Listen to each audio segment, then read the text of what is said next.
안녕하세요, 여러분. 오늘은 자료와 정보의 관리에 대해서 설명을 좀 하겠습니다.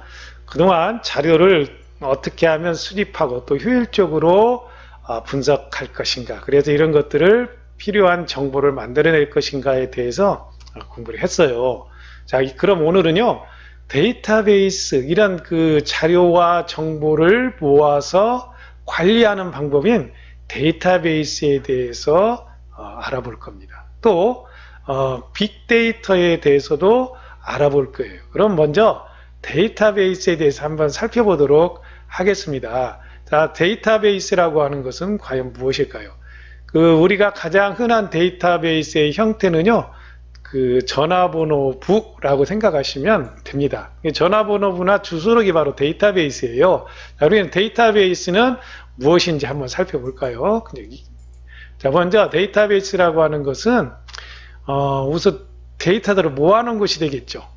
데이터들을 모아놓은 것은 좀 정확하고 일관성 있게 관리가 돼야 될 거예요. 여기저기서 수집한 자료나 이런 것들을 한 곳에 모아놓고 여러 사람이 쓸 수 있도록 하기 위해서 우리가 데이터베이스를 만들고 이걸 관리하게 되거든요. 그래서 이것들은 다른 것보다도 정확하고 일관성이 있어야 되겠다. 일관성이라고 하는 것은 이 사람이 쓸 때, 저 사람이 쓸 때 각각 다른 자료가 똑같은 내용의 정보를 검색을 했는데 다른 자료를 이렇게 보내주게 되면 안 되겠죠. 결과가 다르게 나오면. 그래서 이런 것들을 만약에 업그레이드 했다 그러면 똑같이 업그레이드 할 수 있도록. 그래서 일관성이라고 하는 것은 똑같은 것을 여러 사람이 검색했을 때 똑같은 결과로 보여준다, 이렇게 생각하면 되시겠습니다. 주소가 바뀌었다. 예를 들어서 여러분들이 이사를 가서 주소를 바꿨다 그러면 그 주소가 어때요?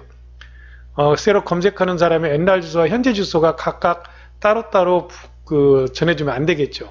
그래서 현재 주소를 검색했을 때 이사간 주소가 바로 다 나올 수 있도록 해야 될 텐데, 이런 것들이 바로 일관성 그리고 정확성이라고 볼 수 있겠습니다. 자, 그 다음에 이런 데이터베이스를 관리하는 방법 중에서 가장 많이 사용되는 데이터베이스의 관리 방법은 뭘까요? 바로 관계형 데이터베이스입니다. 관계라고 하는 게 중요하죠. 관계.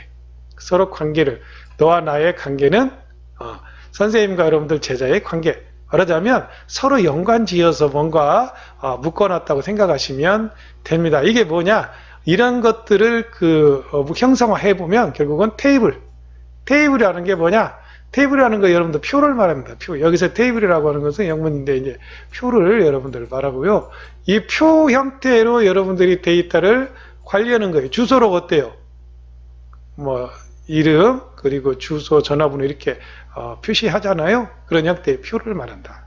또 이런 표들이 하나가 아니라 여러 개, 하나 이상의 테이블의 모임이다, 이렇게 돼 있죠.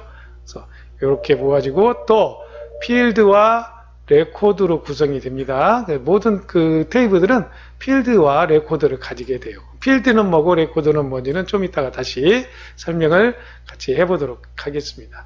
자, 그럼 이 데이터베이스의 모양은 어떤 것들이냐, 바로 이런 모습이 대표적인 거예요. 여러분들 전화번호, 연락처 관리하실 때 이게 지금 데이터베이스의 가장 대표적인 모습이 되겠습니다. 자, 보세요. 이름, 직위, 전화번호, 주소 이렇게 표시가 되어 있죠. 그래서 여기서 필드와 레코드가 나옵니다. 조금 더 구체적으로 한번 볼까요? 자, 여기에서요, 필드라고 하는 것과 레코드라는 것을 여러분들 한번 구분해서 보도록 하겠습니다. 먼저요, 전화번호 이 칸을 한번 볼까요? 표를 만들었습니다. 여러분들 흔히 집에서 이제 이런 표 만들죠? 전화번호 만들 때. 자, 그러면 이 세로로 된 이 영역 안에는 뭐만 들어가 있어요? 전화번호만 들어가 있죠. 전화번호만. 다른 게 들어있지 않습니다. 여기에 만약에 주소가 들어가 있다? 그럼 이건 잘못됐죠. 바로 이렇게 이 한 가지의 속성, 한 가지의 성격을 가지는 것들만 이렇게 쭉 세로로 모아놨는데, 이것이 바로 뭐냐? 필드예요. 필드. 그러니까 의미를 지닌 정보의 한 조각으로 데이터베이스 처리하는 최소 단위 이렇게 되어 있습니다. 그러니까 데이터베이스 처리하는 최소 단위 성격이 같은 거예요. 전화번호다, 주소다, 이름이다, 그 사람의 직위다, 이렇게 하나의 성격을 이렇게 가지고 있는 것들의 모임이죠. 모음이야. 이것이 바로 필드입니다. 자, 그러면 레코드는 뭘까요? 바로 이게 레코드입니다. 이렇게 쭉 보니까 하나 이상의 항목의 모임이라고 되어 있네요. 즉 필드들이 모여 있어요. 필드라고 하는 것들이 모여 있더라. 볼까요? 자, 구재석이라는 사람은 영업사원이고 전화번호는 76국에 4568이고 남구 원인제로역에 살고 있다. 이게 한 사람에 대한 성격을 이렇게 규정할 수 있죠. 자, 이게 바로 레코드입니다. 자, 하나의 속성을 가지고 있는 여기에서 여기까지 이 자료들은 뭐라고요? 필드입니다. 한 사람을 구분할 수 있는 정보를 이렇게 이루고 있는 거, 요것을 뭐라고 한다고요? 레코드라고 합니다. 자, 이 필드와 레코드로 만들어진 것이 바로 뭐예요? 테이블입니다.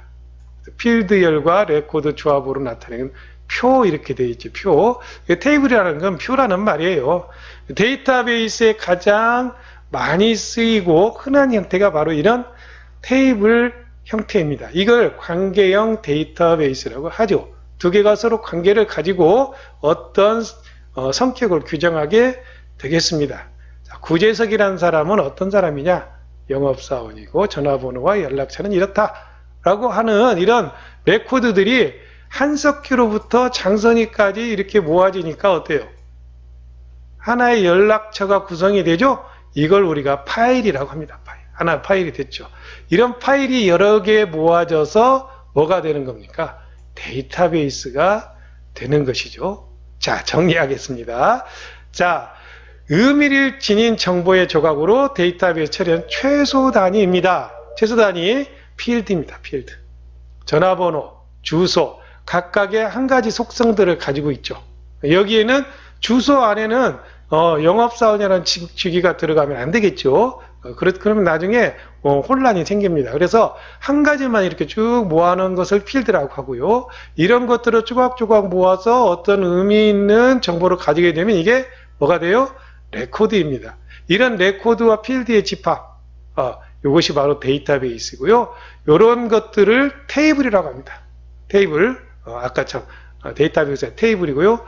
테이블이 여러 개 모아지면 결국은 뭐가 되는 겁니까? 데이터베이스가 된다 라고 하는 겁니다. 자, 정리되셨죠? 자, 이번에는 이런 데이터베이스에는 어떤 장점과 단점이 있는지 한번 살펴볼까요? 먼저 장점입니다. 장점 한번 보겠습니다. 자, 데이터베이스를 구성해서 관리하게 되면 어떤 장점이 있느냐라고 하는 겁니다. 데이터베이스를 구축했을 때. 중복이 최소화된다. 가령 예를 들면 김기복이라는 사람이 있어요. 이 사람의 전화번호가 여러 개 있습니다. 그러면 이것을 하나로 통합해서 한 사람 정보로 만드는 것이라는 것입니다. 여기저기 흩어져 있고 똑같은 사람의 정보가 여러 개 있으면 헷갈리겠죠. 그래서 중복을 최소화시키겠다라고 하는 겁니다. 그래서 김기복이라고 하는 정보를 찾으면 그 사람에 관한 것이 일목요연하게 쫙 나와야 되겠다라고 하는 것이죠. 자, 그 다음에 이 데이터는 뭐 하기 위해서 만들었냐? 공유하기 위해서 만든 거예요. 연락처. 그러면 이 사람, 저 사람, 구성원들이, 조직원들이 다 그것을 볼 수 있도록. 또, 자, 그러다 보니까 그 어떤 사람이 보든 간에 홍길동이라는 사람이 있다 그러면 홍길동이라는 사람의 주소와 전화번호가 누가 검색했던, 이순신이 검색했던, 장길산이 검색했던 같이 나와야 되겠다는 겁니다.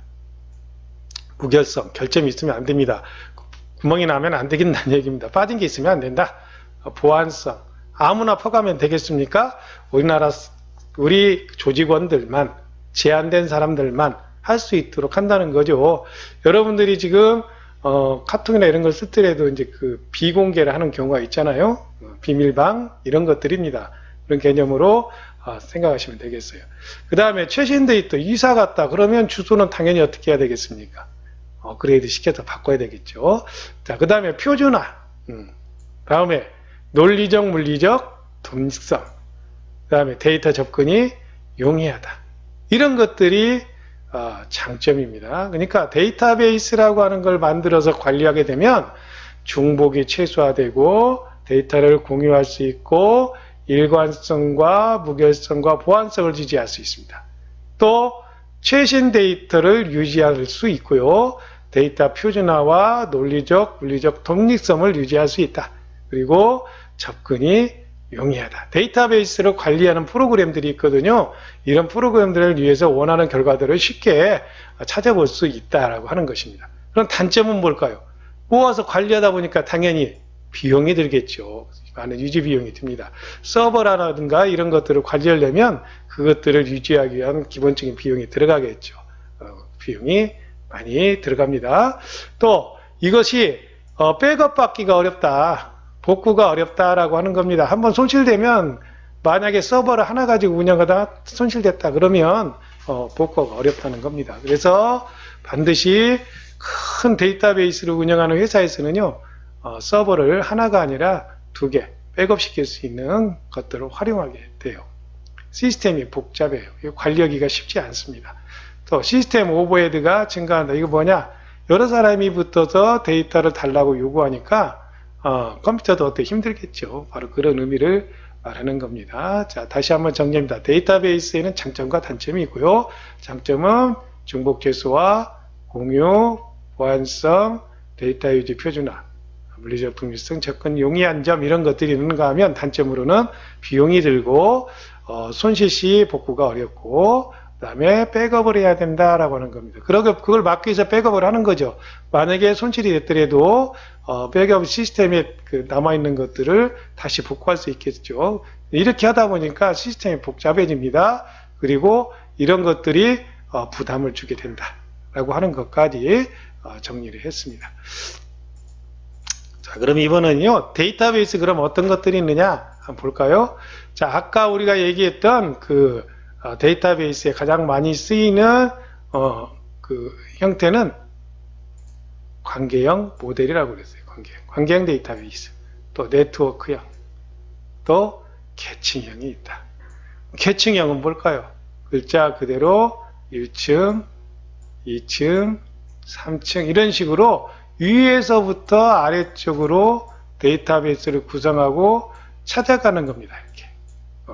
자, 이런 식으로 구성이 돼서 또 여기에 이런 식으로 가지를 쳐가는 형태죠. 이게 단계, 계단형입니다. 계층형. 네트워크형은 네트워크 연결해서 접속할 수 있도록 하는 관계형 표 형태가 되겠습니다. 자, 그 다음 쿼리라는 게 나오는데요. 요거는 이제 실제 데이터베이스의 관리 프로그램에 사용하는 것들인데요. 우리가 지리와 쿼리 뭐 이런 것들 얘기합니다. 그래서 데이터베이스를 관리하다 보면 이런 것들을 질의를 하고, 즉 내가 원하는 것들을 이렇게 출력해줘 라고 하면은 그것들을 고객이 원하는 형태로 또 사용자가 원하는 형태로 만들어서 출력하게 되는데요. 그런 것들 중에 하나라고 보시면 되겠습니다. 자, 그러면 다음에 실제 데이터베이스의 작성을 하는 경우 어떤 형태로 이루어지는지 한번 볼까요? 자, 먼저 한번 형태를 보겠습니다. 우리 학교 학생의 현황을 한번 내가 정리해보고 학생 현황 표를 정리해보겠다. 표가 바로 뭐라고 그랬습니까? 관계형 데이터베이스 테이블이라고 얘기했죠. 자, 그럼 뭐가 필요합니까? 학생 수, 성별 이런 것들을 표시할 수 있도록 해야 되겠어요. 또 그러다 보면은 변화가 있을 수 있겠죠. 전학을 갖고 오거나 또는 가는 경우가 있습니다. 또 이런 학생들이 생기면 학급 인원수 여기 수정해야 되겠죠. 자, 이렇게 수정해야 되고 또 전체 통계가 바뀌어야 되겠죠. 100명 있었는데 하나가 전학 갔다 그러면 전체 통계는 뭘로 바뀌어요? 99로 바뀌어야 되겠죠. 자, 이런 것들을 할 수 있도록 그건 누가 어떻게 해야 돼요? 자동으로 반영될 수 있어요. 항상 정확한 통계가 표시될 수 있도록 하는 현황표가 필요하다는 겁니다. 그러면 어떤 형태로 구성해야 될까요? 어떤 형태? 자, 지금 이걸 나타내려고 하는데 어떤 형태가 필요하냐? 또 합계나 평균 이런 통계를 어떻게 하면 좀 쉽게 구할 수 있냐? 자, 이 각각 한 명령에 대한 정보를 기록하고 또 숫자를 기록하고 이것들이 전체적으로 모아져서 각종 통계를 구성해야 될 텐데 1학년은 몇 명, 2학년은 몇 명, 3학년은 전체는 몇 명 남학생은 몇 명, 여학생은 몇 명, 이런 식으로 통계를 쉽게 볼 수 있도록 해야 되겠다. 어떻게 하면 이렇게 할 수 있겠느냐. 그 다음에 수정사항이 발생했을 때는 어떤 식으로 반영할 수 있도록, 그리고 이것이 정확한 상태를 유지할 수 있도록 해야 될 것이냐 라고 하는 것이 우리가 데이터베이스를 작성하는 고민이죠. 자, 우리가 데이터베이스, 학교의 학생 현황을 나타내는 데이터베이스를 구축해야 되겠다. 한다면 가장 대표적인 형태는 이런 테이블, 표의 형태를 만들어낼 수 있고요. 그 안에는 뭐가 들어가야 되느냐 라고 하는 것을 고민해야 된다는 얘기죠. 그래서 어떤 형태로 테이블, 이렇게 표 형태로 만들자. 자, 그 안에 뭐뭐를 집어넣을 거냐. 전체 인원수와 남녀 구분의 인원수와 전체 통계를 내야 되겠다. 자, 그러면 여기서 이동이 생기면 어떤 식으로 처리할 거냐 라고 하는 것을 표현해 줄 수 있는 형태로 만들어야 되겠다는 겁니다. 그래서 이런 형태의 표가 만들어지는 것이죠. 자, 한번 구체적으로 볼까요?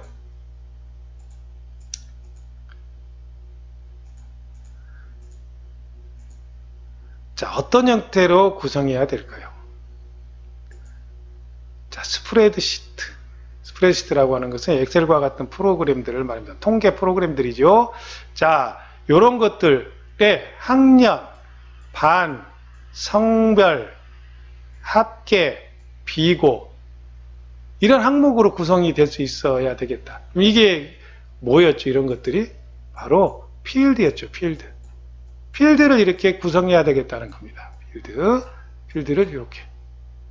자, 성별 인원을 따로 구해요. 남녀죠, 남녀. 별도로 입력하면 좋겠다. 자, 이런 형태를 먼저 생각해 보는 겁니다. 자, 생각하고, 그 다음에 이제, 자, 보니까 이런 형태가 된 거죠. 학년, 반, 성별은 남녀, 합계, 비고. 자, 그러면 어떻게 통계를 쉽게 구할 수 있을 것인가? 자, 여기서 이제 필요한 게 데이터베이스를 관리하기 위해서 그 데이터베이스 관리 프로그램이 있거든요. 데이터베이스 관리용 프로그램을 데이터베이스 매니지먼트, 데이터베이스 매니지먼트 시스템에서 DBMS라고 합니다. 자, 이런 것들을 이용해서 이런 것들을 한다는 얘기입니다. 이런 틀을 만들고 또 이런 함수나 등 이런 걸 이용해서 결과를 만들어낼 수 있도록 한다는 겁니다. 데이터베이스를 관리하는 시스템 DBMS입니다. 데이터베이스 매니지먼트 시스템을 줄여서 DBMS라고 해요. 자, 먼저 합계를 구하려면 여기 했죠. 여기 학년 반 쭉 해서 이런 것들을 남자 몇 명, 여자 몇 명 이렇게 숫자를 세서 우리가 해야 될 거 아닙니까? 그때 뭘 어떻게 해야 될 거냐? 그때 이용하는 게 바로 데이터베이스 관리 시스템에서 함수를 사용하는 겁니다. 평균을 구하는 함수, 합을 구하는 함수. 우리가 sum이라고 하는 합계를 구하는 함수, average라고 하는 평균을 구하는 함수. 이런 것들이죠. 자, sum이라는 함수 더한다는 얘기입니다. average, 평균이란 말이죠. 평균. 우리말로는 그냥 우리가 이런 걸 먼저 개발했으면 그냥 우리말로 합, 평균 이렇게 하면 될 텐데 여기 영어권의 사람들이 개발했으니까 자기들 말로 그냥 sum, 합 이런 말입니다. 그 다음에 average, 평균 이런 말입니다. 자, 이런 것들이라고 이렇게 정해서 쓰는 겁니다. 근데 요거는 이제 프로그램마다, 이 관리하는 프로그램마다 조금씩 다를 수 있어요. 그러나 대부분 이렇게 씁니다. 자, 그러면 중간에 수정상, 즉 여기 통계를 쓸 때는 여기에는 함수 중에 sum을 쓰고 합계이죠. 합계에 그 다음 평균을 낸다 그러면 average를 여기다 써서 낸다는 얘기입니다. 자, 그럼 이렇게 구상이 됐어요. 틀은 이렇게 만들고 전체 모양은 이렇게 만들고, 자, 그 다음에 여기서는 sum과 average라는 함수를 써서 계산해 보자 라고 하는 것이고요. 자, 여러분 이렇게 해서 오늘은 데이터베이스에 대해서 공부를 했어요. 자, 데이터베이스라는 것이 무엇이냐, 그리고 데이터베이스를 어떻게 생성시키고 관리할 것이냐, 이런 거에 대한 그 공부를 해봤습니다. 데이터베이스라고 하는 것은 우리가 일반적으로 필드와 레코드로 구성이 되어 있고요. 이것이 하나의 파일을 만듭니다. 이런 파일들이 여러 개 모여지면 데이터베이스가 되는 겁니다. 대표적인 것이 여러분들 전화번호부, 주소록 이런 것들이 그 형태이고요. 이것들이 표의 형태로 여러분들 금방 봤듯이 표의 형태로 만들어진 것들을 관계형 데이터베이스라고 한다는 것입니다. 이런 것들을 어떻게 이용할 것인가에 대해서 이번 시간에는 알아봤습니다. 여러분들 이제 파워포인트를 다운받아서 전체적으로 내용을 정리해 보시고요. 또 학습지에 기록해 주시면 되겠습니다. 물론 퀴즈 풀이도 해 주셔야 되겠죠. 자, 그러면 이번 시간을 마치도록 하겠습니다. 안녕. 다음 시간에 보도록 하겠습니다.